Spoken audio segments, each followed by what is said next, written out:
नाम है रमेश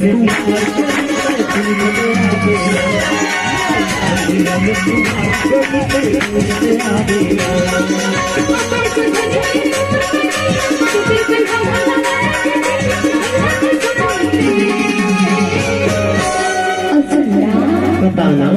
पता ठिकाना नहीं देगा बता दिया बता दो पूरी नाम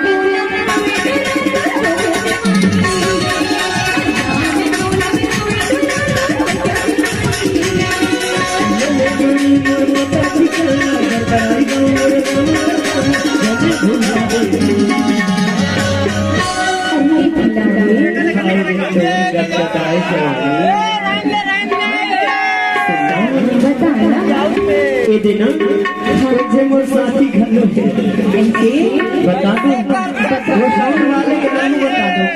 बता दो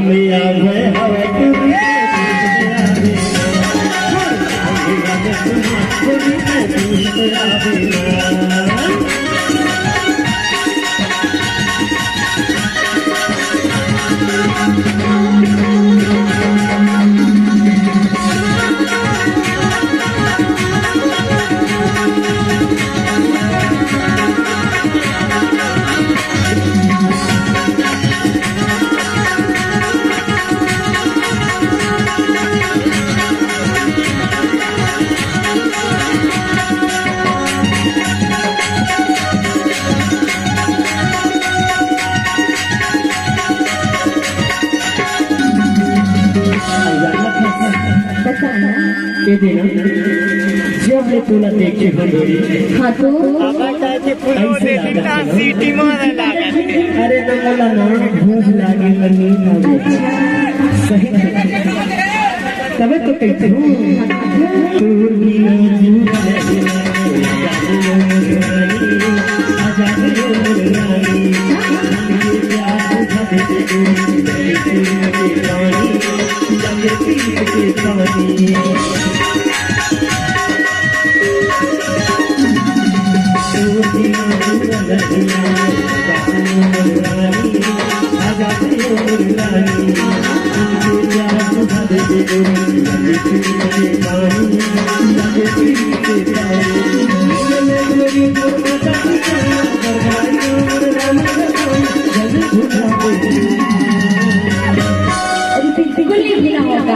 याद होगी तो बिल्कुल याद होगेगा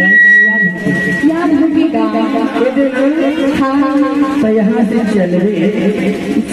10 किलोमीटर दूर में रखो मैं अच्छा सही तो कहते अब नाम याद है मुझसे एक बार बता दो तो चलिए बता दो सही मना बार बताता हूँ सुनता करके धरे दीदी अरे 1000 बार बता देगा तब बोली सुनता करके रखे सुन एक बार बता रमेश